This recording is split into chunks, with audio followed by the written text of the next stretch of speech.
Me, 27M, and Mark, 26M, have been best friends since we were 16 years old. We bonded over both wanting the same career path. After years of struggling and tons of rejection, my career for the past year has finally been taking off, while Mark's has not. I've spent so much time trying to help him, also this past year trying to encourage and help him. We even lived together as roommates from ages 20 to 23 and shared everything. But about 6 months ago his attitude towards me changed. He started making me the butt of his jokes, saying belittling and demeaning things.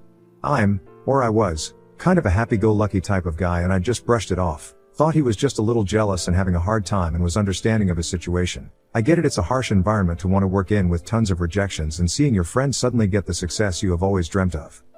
And then there is my ex-GF Emily, 26F. I thought we had the perfect relationship, together 5,5 years. Good communication, good sex life. She stood by me all these rough years trying to get ahead in this career path. I'm also a big oversharer and love to talk to her about everything. We had no secrets and were very honest, so I thought. I always made effort to keep the relationship fresh and fun, date nights 1 to 2 a week, surprise her with gifts. Trips, trying to do new things together, cooking classes, dance classes. I just loved sharing experiences with her, indulged in her hobbies. Made sure she knew she was my number one person. And I thought I felt the same from her. Even as my career took off, I made sure not to prioritize her any less, or any of my friends. I need a good work/life balance to feel happy. Last week we were all at our friend's house, Tom and Katie, 27M and F, a house they recently bought. We were sitting in their yard drinking, along with Bill, 26M, and Jane, 27F. We have been a friend group for 7 years. So we are all drinking and Mark gets drunk pretty quick, and all night he is taking these jabs at me and saying things, and after 6 months of this I just get enough. And call him out, which ends in an argument, and I end up thinking this all stems from his jealousy of my recent success. That it's not my fault he doesn't have the talent to make it, and mention all I've tried doing for him so he could get opportunities as well. Then he just attacks me. We shove each other a bit, but he manages to knock me down, kicks me in the ribs a couple of times, then he tries to stomp on my head. Luckily, he doesn't hit me full force. I feel the sole of his feet hit my cheek and slip off, but it was hard enough that my face is still swollen. Then he does it again, but I moved and just see as he'll land full 4 inches from my face. He could have broken my skull or worse, killed me, had he landed on my head. Then the other guys get in between. I stand up and yell if he is crazy. He seems to be walking off, but he picks up a wooden plank. Tom and Katie are redoing the fence and building a shed in the garden. Then he lunges at me again and swings it towards my head. I kind of duck and put my hand up so he hits my elbow pretty hard. Again, he could have killed me 2 times in a matter of seconds. He almost hit Jane with the swing also, so all hell breaks loose and Tom and Bill jump him and beat him up pretty bad, as they were just seeing red from what happened. The girls managed to get them off Mark and they kind of realize what they did. It's just emotional chaos at this point and we're all kind of in shock. Mark sits up and Emily sits with him and there is a lot of blood in his face, but he didn't lose consciousness. Katie ends up driving Mark to the hospital and gets back in the morning. Mark had a broken nose and a slight concussion, and she dropped him off at his parents'. She said Mark didn't really talk to her, explain himself or even apologize. None of us really slept that night, and honestly after that things are a bit blurry to me. Probably a mix of alcohol, shock and adrenaline, and the worst night of my life, but it just got worse. You might have noticed I haven't mentioned Emily for a while. We are sitting around and Tom says something like Mark deserved worse than a broken nose for trying to kill me twice and almost hurting Jane. Then Emily, who has been quiet, suddenly snaps and defended Mark, saying he doesn't deserve any of this and that he just has been having a hard time. Tom and Emily almost end up in a screaming match before Emily storms off. I follow her, thinking okay, we are all in shock and sleep deprived, and plan to comfort her. I find her in the guest room crying. I tell her I understand and we are in shock and maybe we should just try to get some sleep. She doesn't even look at me, and suddenly I realize, Mark and Emily were sitting next to each other the previous evening, not the first time. When Mark was screaming at me, Emily was by his side, tugging at his arm, pleading him to take a walk with her and calm down. To Mark, not me. After Mark kicked me, stomped on me, swung a plank at me, her attention was still on calming him down. While I laid down in pain, she didn't check on me. When the guys were beating Mark, she was screaming in hysteric trying to pull them off him.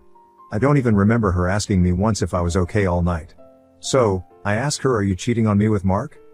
And she just starts crying hysterically and repeating she never intended for it to go this far. And I got my answer and I just lose it and start yelling at her what is going on and how she can do this. The others come in and the guys take me to another room and try to calm me down. Jane and Katie end up driving Emily to her parents, and Jane ends up staying with her as apparently they were worried about her. All the car ride she cried so much she couldn't speak. When they got to her parents, Jane and Emily's dad had to help her up the stairs and into bed as she barely stood up as she was just in hysterics still, and the only thing she managed to say, or scream according to them, was that she had ruined everything. So Jane stayed as her parents were worried sick and never seen her like this. Jane and Katie told them what had happened with Mark and me, and it seemed to stem from Mark and Emily's affair. Then 5 days pass. I'm just in so much physical and emotional pain. Just so angry and confused. My elbow has a fracture, got a couple of bruised ribs, and the right side of my face swollen. The night is on repeat in my head. I sent Emily some texts asking for an explanation, but she didn't answer. Then this morning I get a call from my former mill, and bless their heart, my former in-laws are amazing people and always been so kind to me and helped my though a lot these past years. She is very apologetic for her daughter and is very understanding. Then she says that Emily wants to see me and talk, and if I could come over, which I agreed to. I arrive and they say they will I go outside and wait in their car to give us space, but because of the state Emily is in, they don't want to leave the premise. I walk in, when I see Emily it's a roller coaster of emotion, anger and bitterness. Then I felt sorry for her and just wanted to hug her. She looked awful. Like a mental patient. Like she hadn't eaten, showered or slept since that night. I just felt so bad seeing her like that and had to restrain myself not to run over and take her in my arms. So I just sat down facing her. She said I could ask her anything and she would be honest, and kept repeating how sorry she is and that she has ruined everyone's life. I'm not going to go into too many details as this is long enough, but basically a year ago Mark confessed his love for Emily and has been very persistent since then. She said she made it clear it wasn't mutual. I asked why she didn't come to me. She says she didn't want to ruin our friendship and wanted to fix things. Then these last months he has become more aggressive, asking her to leave me for him. I asked if anything had happened. She said they kissed twice and Mark imitated both times, but she stopped it. And they once cuddled over a movie, that Mark tried to initiate sex and then she left and set clear boundaries. I asked why she kept seeing him alone if he was constantly trying to kiss her and get her into bed. She said he always promised he wouldn't do it again.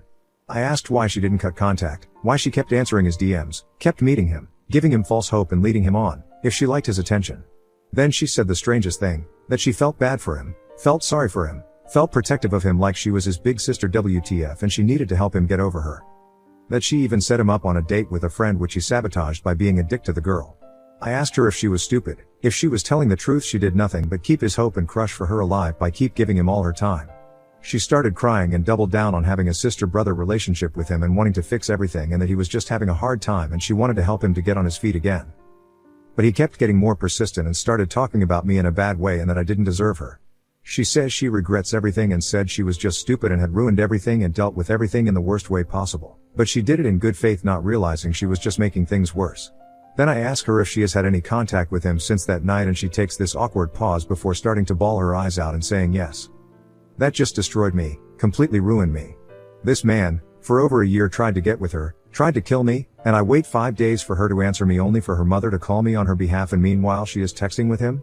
I couldn't answer, I just felt like hurting her, not physically, but emotionally, so I decided to just get up and go. She pleads with me, offers to show me the texts, saying she just checked if he was okay. And then the discussion went to her telling him it's over and to stop contacting her. But for me she made her choice. I was in the worst pain in my life these last 5 days because of them and she still chose to continue to talk to him while I was on my own. I walk out with her following me pleading and I'm not proud of this, but her mom and dad get out of the car and ask if everything is alright and I just lose it.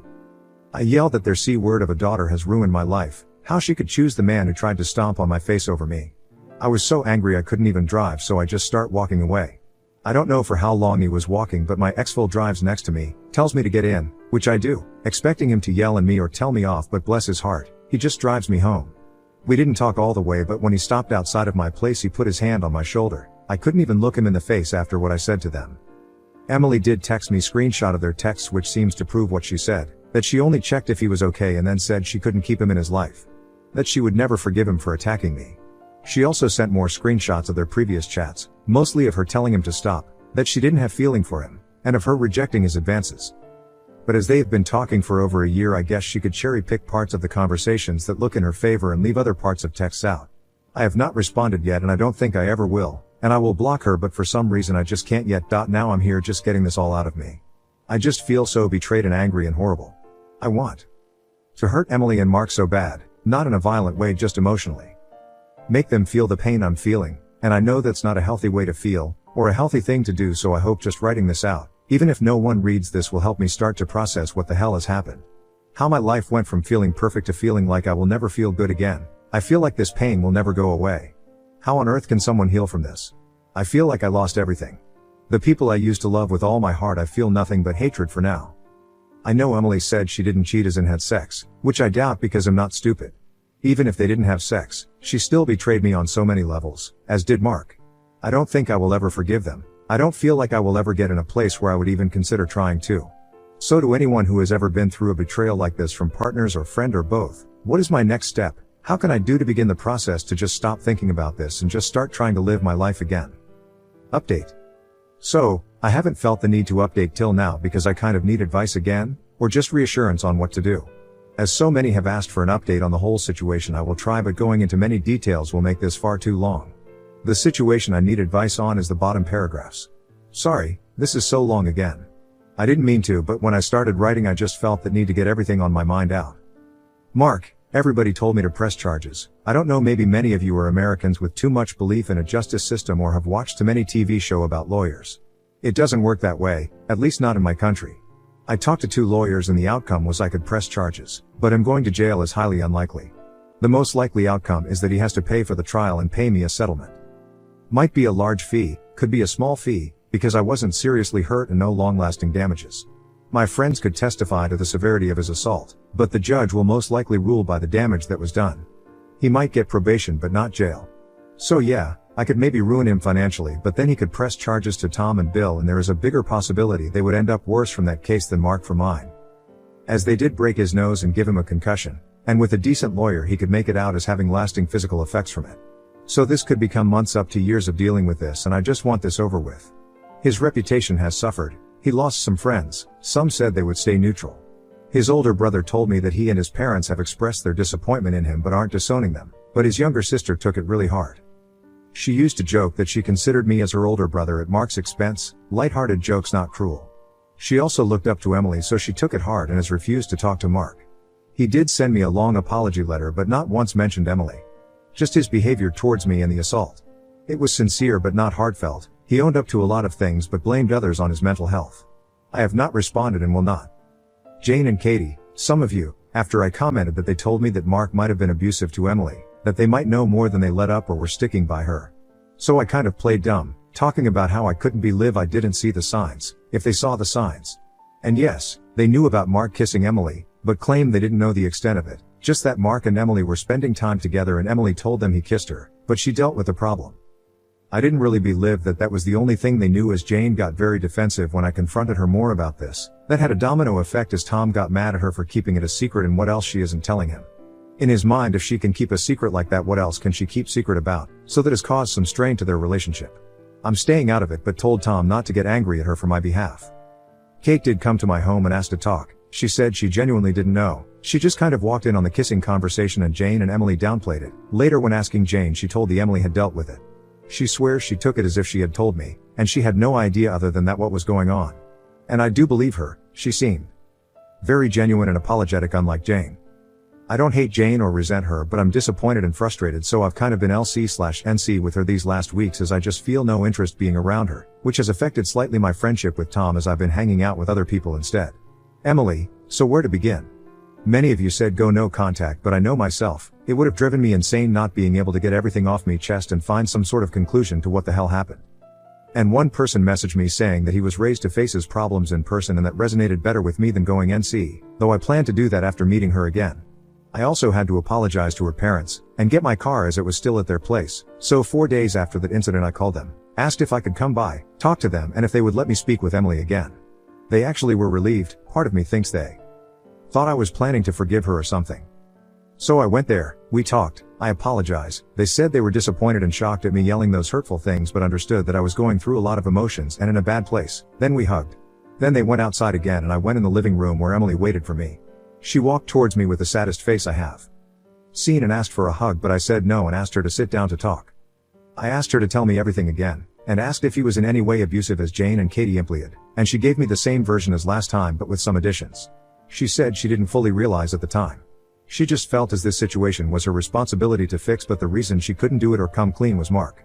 He threatened her with telling me himself, that they kissed, that they were in love, that she was cheating on me.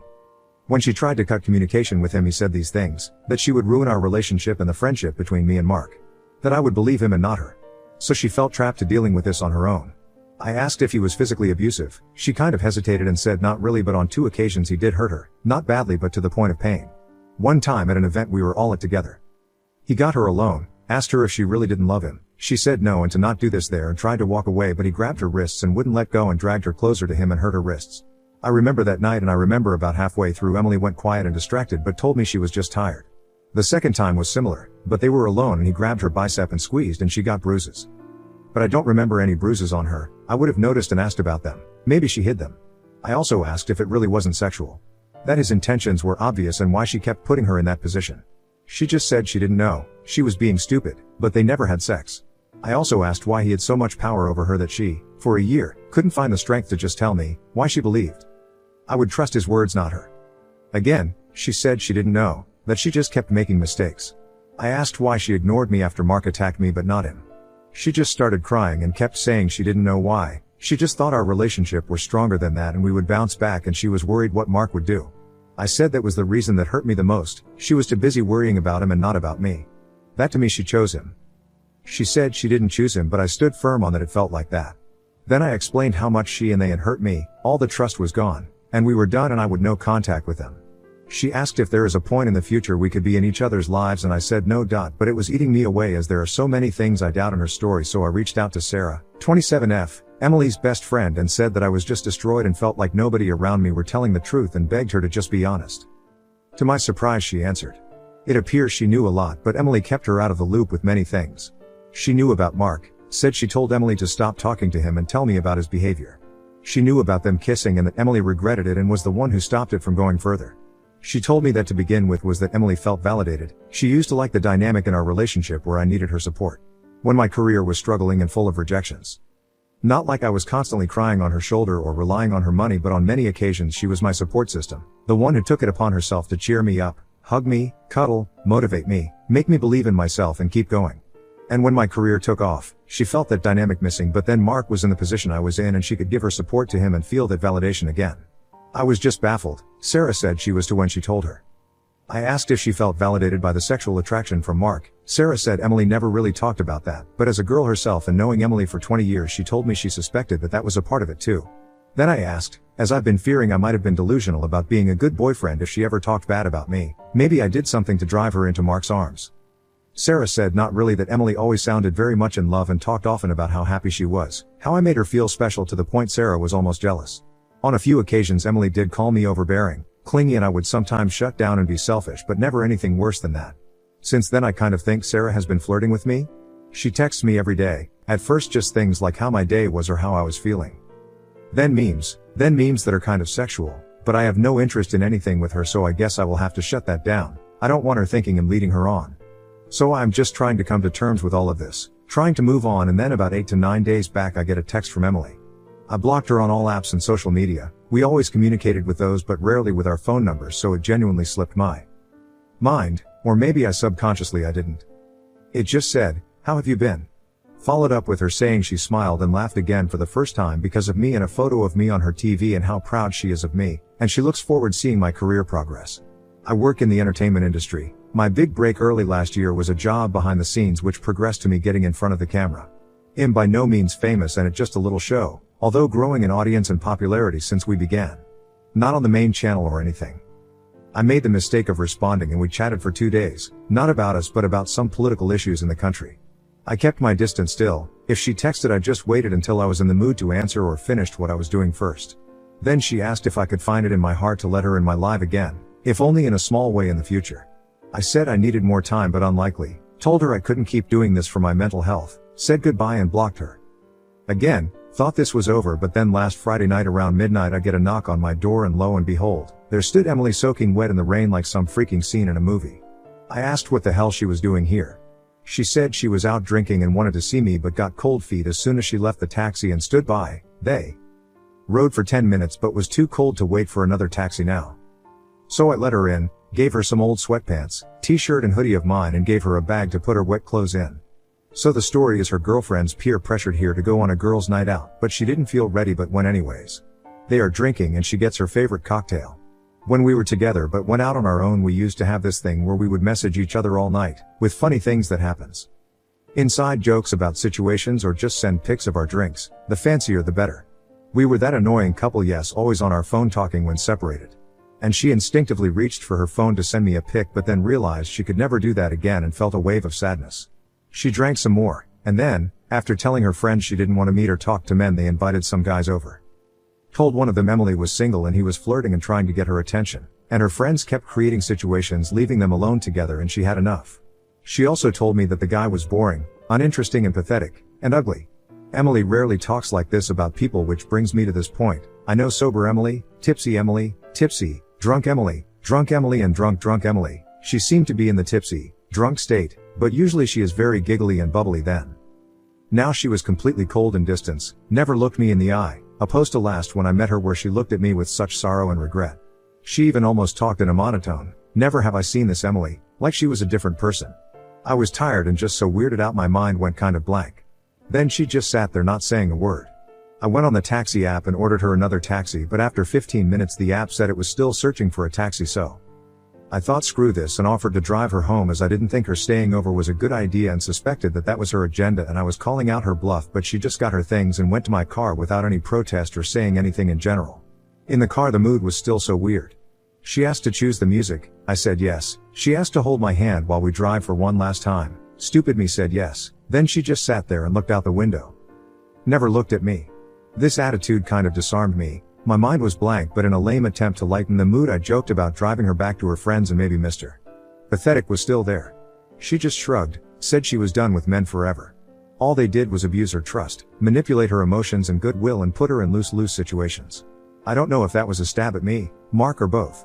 I asked her why she said that, and she shrugged again and said seriously? She also told me Mark sent her a letter asking her to move with him to another country, but she threw it out. Then we just drove in silence. When we approached her parents' home I felt her squeeze my hand like she didn't want to let go. When I stopped the car she said nothing, just went out, not even looking at me, and went inside. When I got back home I of course found her underwear in my bathroom, but in a place beside the laundry basket where clothes would often fall into. My common sense says of course she left them on purpose. She knows that where clothes sometimes fall, but they do fall there, so of course another thing for me to overthink and doubt about. And now I got her underwear and she's got my clothes, so a reason to see each other again. Anyway, I was just so confused and a little scared for Emily in this state. I even been thinking if she was on drugs that night. She was that unlike herself. I'm even debating if I should ask Sarah about it, but I shouldn't put her in that position and pull a Mark on her. I'm also that naive that I unblocked Emily on everything because I genuinely thought she would reach out with an apology for showing up drunk at my place, the old Emily would have. I also noticed she changed her Instagram a lot, removed her bio, deleted almost every picture. She had this cute and quirky feed. She has 2 old pics of her. Deleted all pics with other people in and pics of me except one of us together from a holiday from 2 years ago that we both have declared as the most fun time in our lives.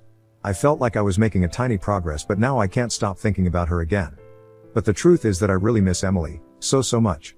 She really is a one-of-a-kind person. I've always realized how lucky I have been having her in my life, and as much as I've hated her and resented this past month, seeing her on Friday, and remembering how she cried at her parents, I hate seeing her like this. It made me feel good or content thinking about her hurting from her decisions and destroying her life with Mark. I felt like she deserved it for making me hurt so much. Now I feel some resentment, but I just worry and I'm afraid for her more now. I admit when she squeezed my hand in the car, I get a tingle of like butterflies in my stomach thinking about it and our time together. Then I feel worried. I don't want her to self-destruct or feel bad or guilty for the rest of her life. We are only human, we make mistakes. I'm inclined to believe that Mark was abusive, which makes me actually want to press charges to punish him for what he did to Emily, and she felt stuck in dealing with this herself because of his threats and fear of losing everything. But then again she did console him and not me when things came to a head. I keep going in circles, and I feel her visit on Friday was a little manipulative. Her showing up soaking wet, leaving her underwear, acting so weird. But then for a few minutes I feel like not caring about that, only having her in my life as a partner again. So I'm thinking in circles, go no contact and try to be strong. Reaching out to her, have a honest all on the table talk, maybe try to work on things and see if we can move forward. Or just be the bigger man and meet her and end things in a way that in some way relieve her of her guilt so she won't beat herself down about this or regret her whole life, even if it means me lying or downplaying some things, so at least I can not worry about her. As you can see, fellow Redditors, I'm so very confused and clueless right now and hoping, like last time, someone will come along with an advice that will help me see the right way forward.